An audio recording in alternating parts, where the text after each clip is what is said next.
ecosystem and recognized by Choice and Forbes Africa as one of the leading Africans under the age of 40 who give hope to this generation and contribute to the transformation of the African continent. Ladies and gentlemen here seated, Dr. Jolene Dole-Kamelu has contributed immensely to research and STEM. Her work in science and technology has had significant impact in the ecosystem, made a real difference to the Gambian society and everyday lives of women in STEM. She has demonstrated a drive for change through her advocacy and mentorship work, thereby creating crucial outcomes for women and girls to venture into STEM. She is actively engaged in training and development of aspiring STEM professionals, leading several committees and have organized several initiatives engaging students and the wider community to raise awareness. She encouraged STEM uptake and made it more accessible for girls. She has made a deliberate effort to empower more women in the STEM field. She is currently the chair of the Sector Skill Council for ICT, a member of the Technical Vocational Education and Training Committee, and an advisor for the Gambian Women in Science Initiative. She is currently leading one of the largest technology companies in the Gambia. Under her leadership, the company was awarded the ICT Employer of the Year, mainly due to their commitment in developing and training engineers. Ladies and gentlemen here seated, her first contribution in science was as a teenager when she was awarded a Gold Press Award by the Nuffield Foundation for research projects she conducted during a placement to overcome an obstacle in the synthesis of a drug candidate for schistosomiasis. She went on to discover a novel signaling site for a particular gene involved in embryonic signaling at the age of 20. Following her graduation from the university in the UK, Dr. Noor decided to return back home to the Gambia. She worked for several years in scientific research in the Gambia and published several papers in peer-reviewed journals. She has been a recipient of several national and international awards and has disseminated her research both nationally and internationally, making her a great role model for many girls in the Gambia who rarely have women STEM leaders to look up to in their immediate environments. In 2019, Dr. Ndour transitioned to use data analytics and technology, implementing several projects using technology to solve challenges we have as a country.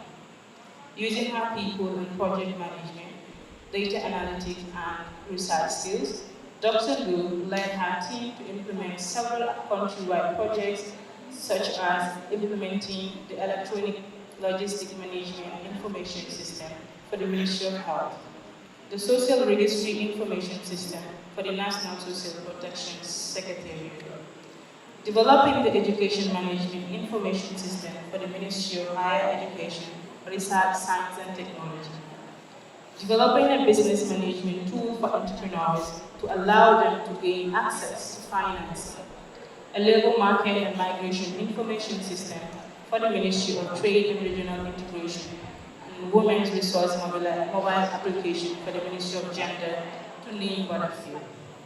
Yes. In addition to her work in leading her team to develop solutions that fit the Gambian context and solve our challenges, she has contributed to the development of occupational standards, policy and strategy documents to drive the digital transformation agenda and the training of STEM professionals in the Gambia. She is the main author of the first accredited mobile application development curriculum in the Gambia. She was involved in the recruitment of the trainees for the pilot to train the developers using the curriculum and ensure that 50% of the trainees selected were women. She developed the national strategy for digital transformation of the Tibet and skills development sector for the Ministry of Higher Education as a national consultant for UNESCO. She also participated actively and contributed to Africa's submission to the Global Digital Compact, She is also the only nominee from the Gambia for the UNESCO Al-Fawzan Prize, nominated by the National Commission for UNESCO.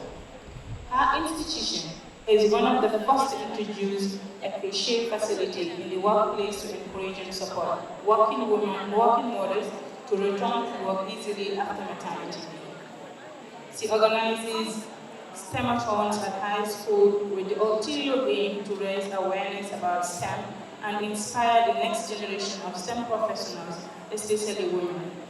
She was recently featured in Forbes Africa as one of the women leaders in tech, changing the ecosystem. She has demonstrated a drive for change through her advocacy and mentorship work, thereby creating crucial outcomes for women and girls. At this point, ladies and gentlemen, I would like to take this opportunity to invite Jali Umi Jawai to help us bring our guest speaker on stage.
Thank you so much.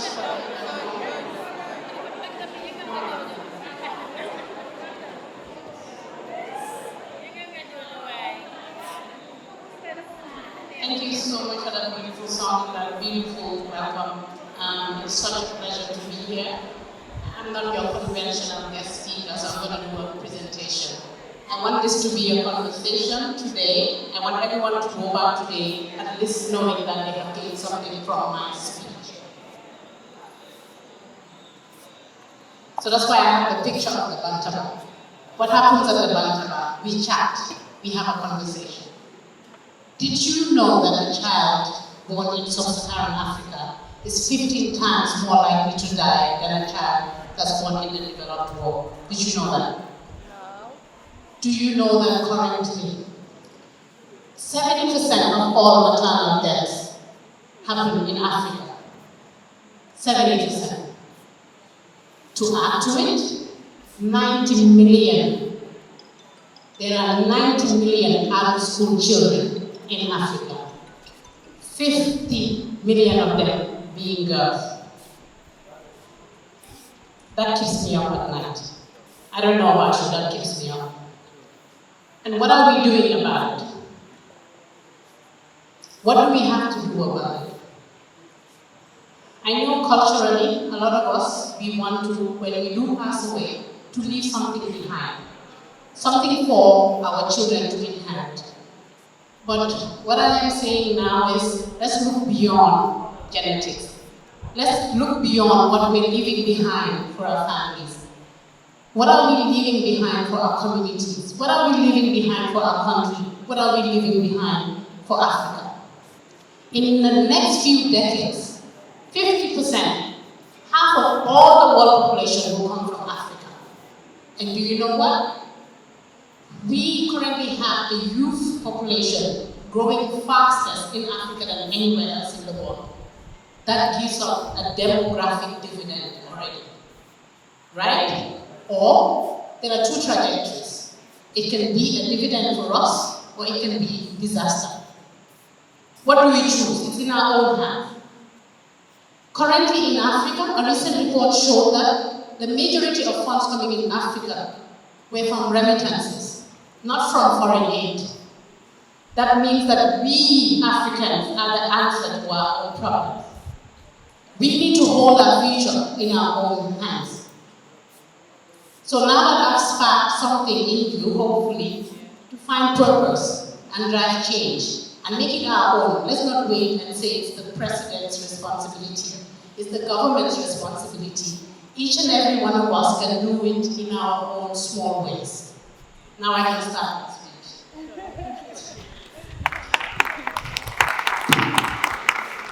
So how do I think we can drive change? This is my own two butoots.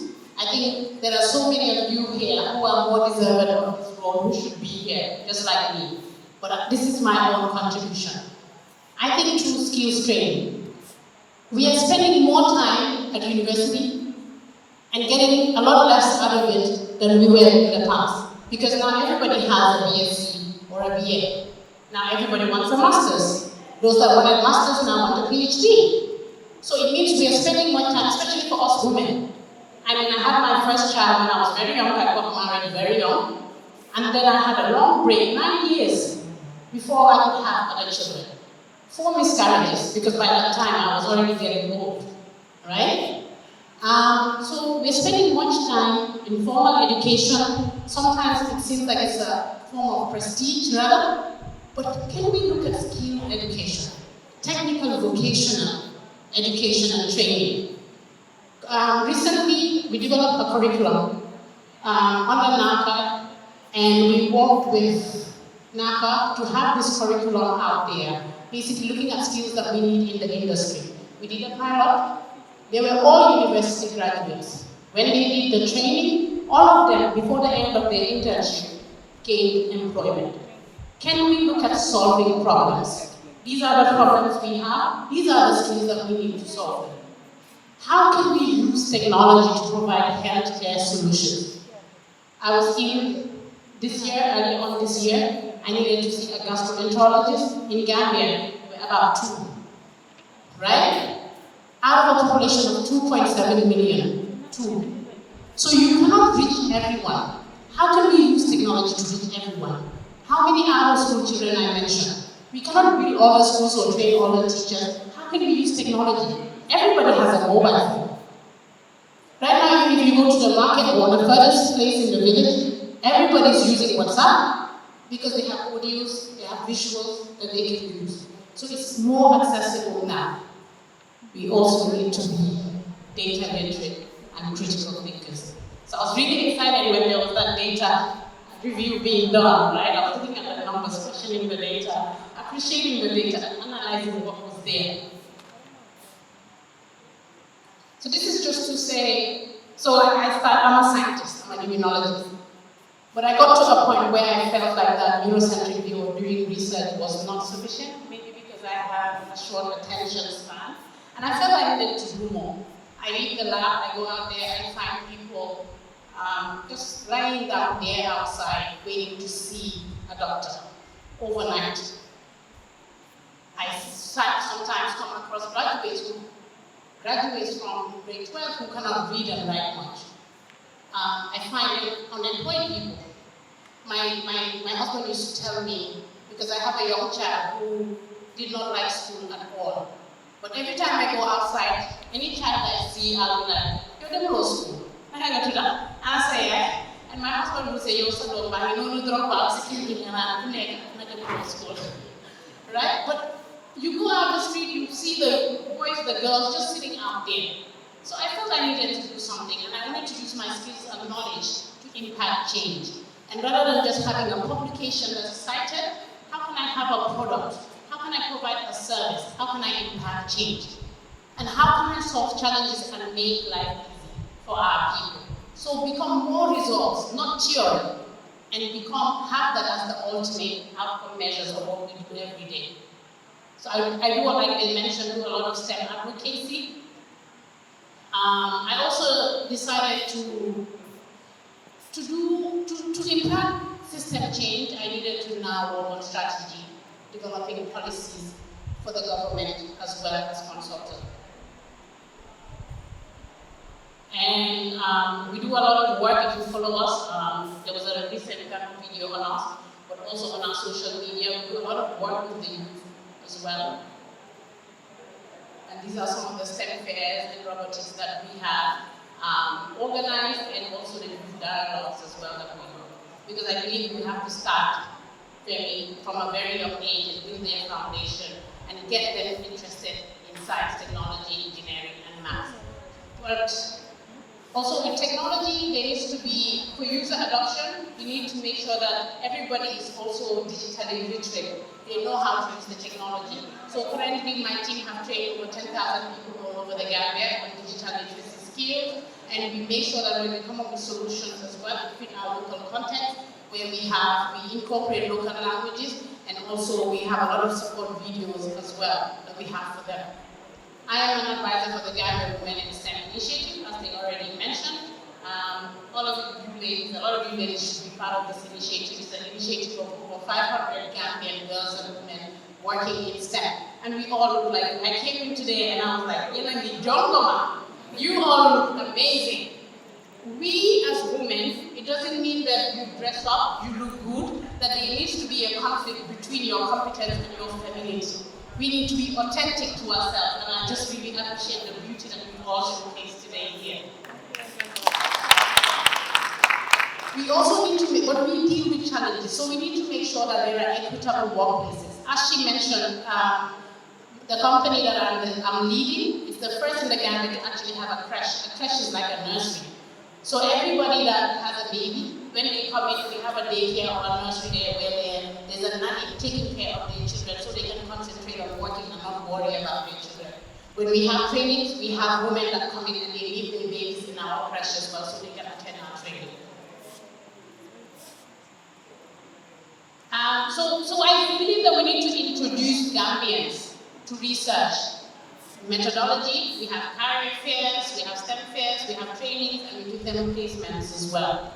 And it's important.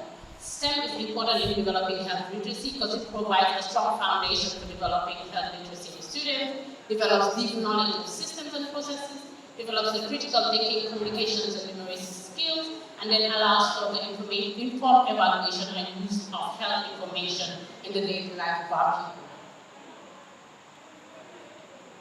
And technological innovation in healthcare has already started. I just came from Dubai. There was a G-Tech forum, which is the largest tech forum, and I actually saw a robot that performs brain surgery. How cool is that? Right? And what are the big boys saying? I call them the big boys. So WHO recognizes that the potential of artificial intelligence in enhancing health for all. And you can have artificial intelligence, we call it AI in health, in so many ways. So technology is not here to replace you. We will always need you. We need your intelligence. It's just here to support you to make your life easier, but also save more lives.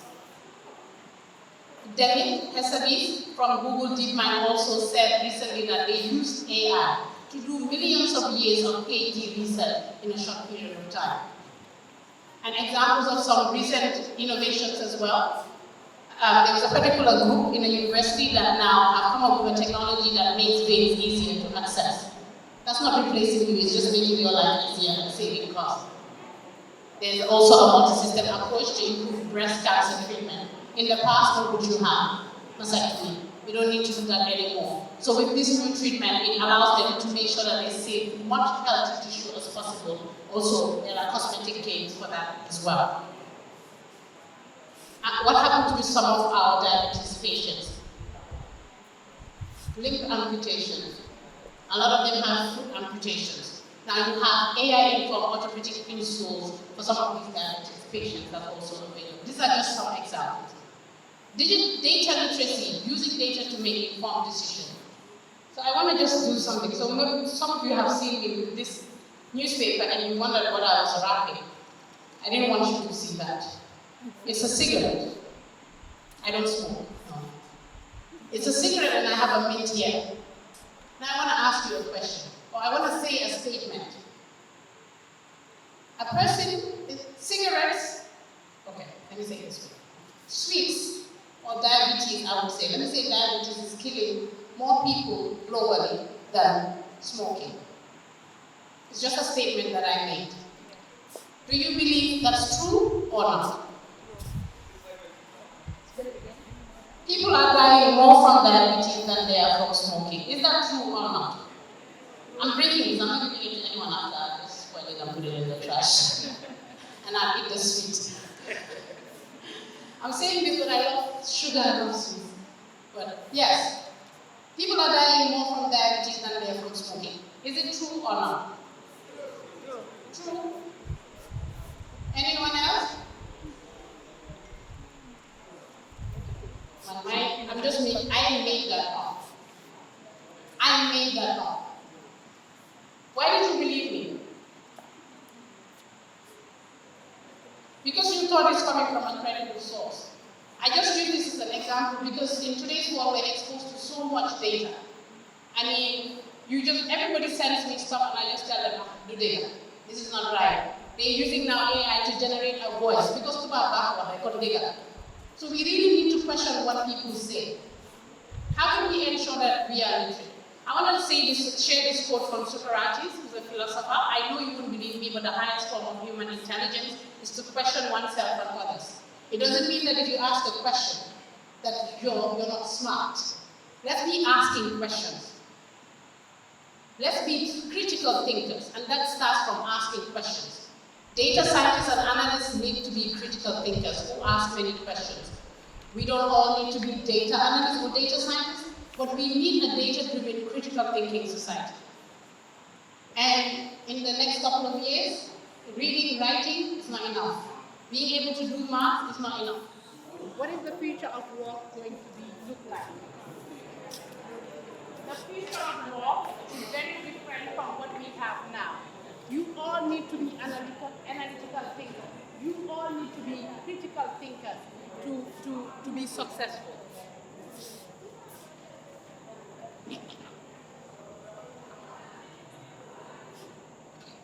And when you talk about data literacy, what does that mean? You need to be able to read, write, and comprehend data. You need to be able to also decode and think deeply on what you have read and what you have heard.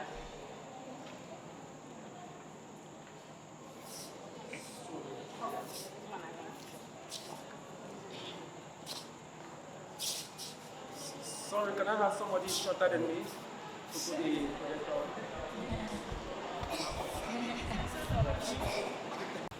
You're right-handed. Now with your other preferred, non-preferred hand.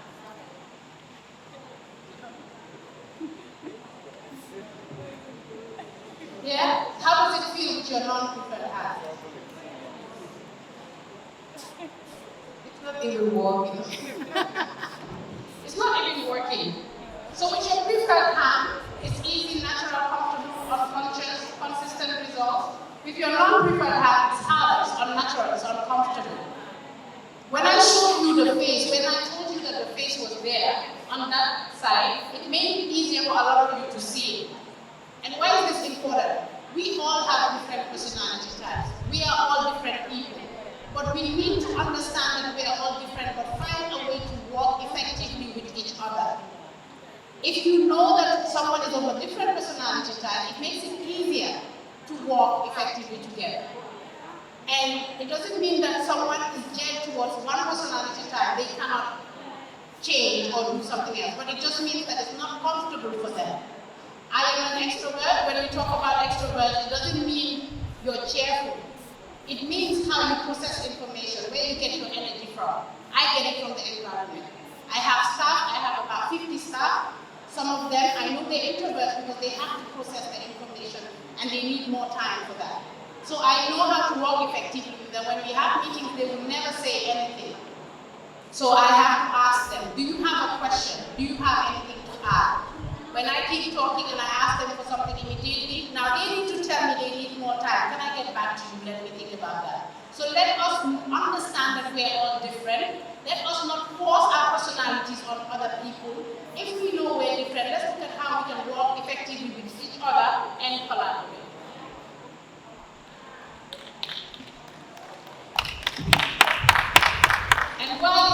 important. Like I mentioned, the hard skills that you have from school or skills training, but these soft skills, 80% of the time, is what will make you successful in life. These are the soft skills that will make you successful. Problem solving. Let's become problem solvers. Let's collaborate. Let's tell our stories well when it comes to, especially the data that we're trying to present. Let's be creative, right? Let's communicate well. Let's be curious and ask the right type of questions. And the skills, if you have these skills, no matter where you are, like I said, I am a scientist, but I am also a UNESCO consultant developing strategies and policies. I am also leading a tech company as well. So with the skills that you have, no matter where you are, you use those same skills for success. Data literacy is not data science. Not everyone needs to be a data scientist, but everyone needs to be able to understand data in this revolution. What I subscribe to say, wonder is the beginning of wisdom. Thank you.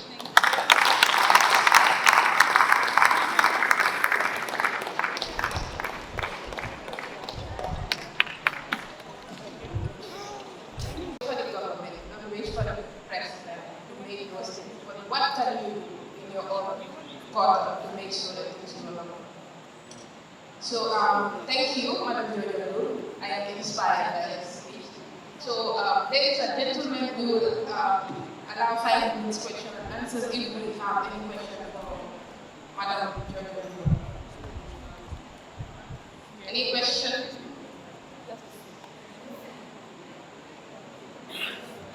No question. There is one behind. Okay, we have one here.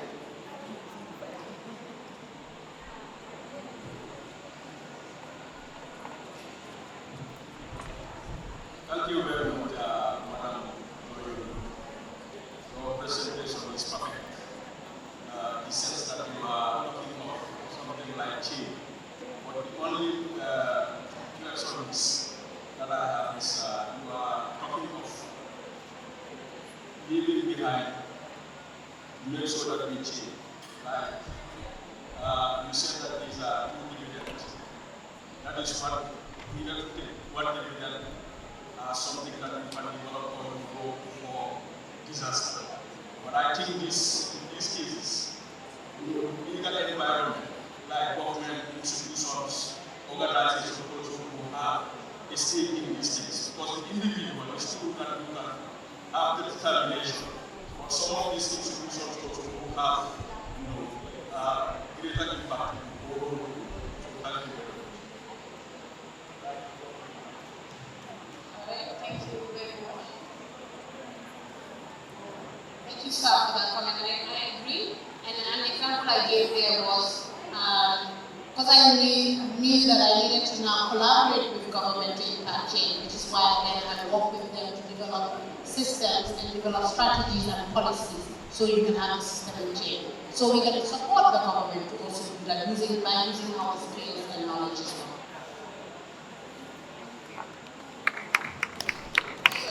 Thank you very much for the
xanaa fii amul aawoo xoolal ana ñaareel yi ñaareel yee ko yëg ñaareel yee ko yëg ñaareel yee ko yëg màcc ñaareel ñaareel yee ko yëg ñaareel yee ko yëg Illinois xam nga man sama yaay aawoo man sama yaay aawoo ci aawoo la la waaye sama yaay ñaareel taxaw ko sa bopp yàlla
jërëjëf thank you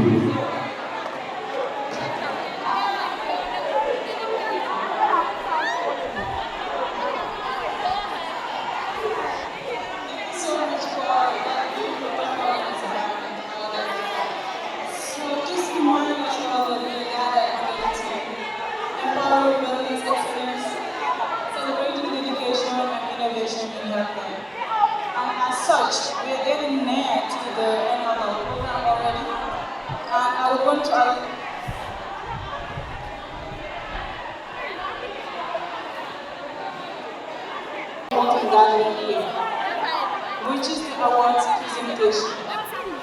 Remember, we say we are gathered here to celebrate the dedication, hard work, determination, and the beautiful work that healthcare champions have done over the years in SerreKunda Minor Health Center.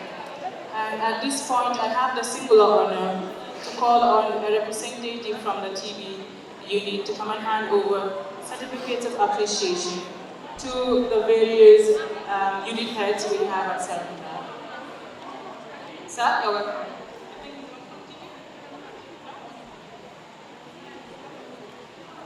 The TB representative.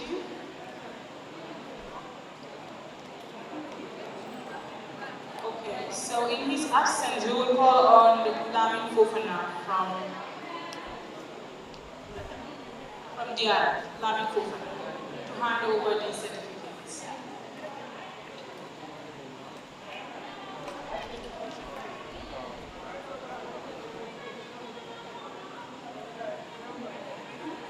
So, Lamin is going to hand over certificate of appreciation to the heads of unit from SerreKunda Minor Health Center.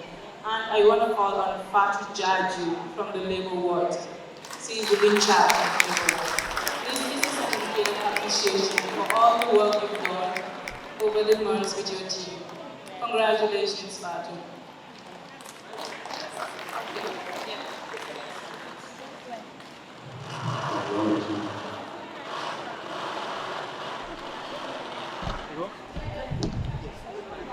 Congratulations, Fatu Jaju. We appreciate Fatu Jaju, please.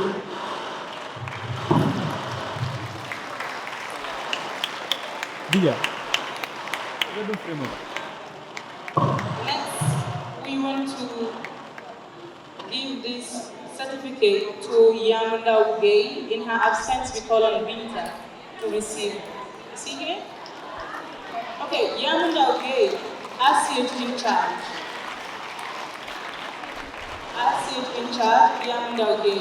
Yamunda Ugay, please come on the stage.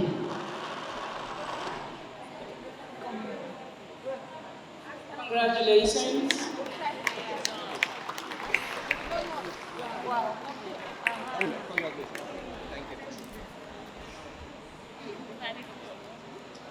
Here, please. Yeah.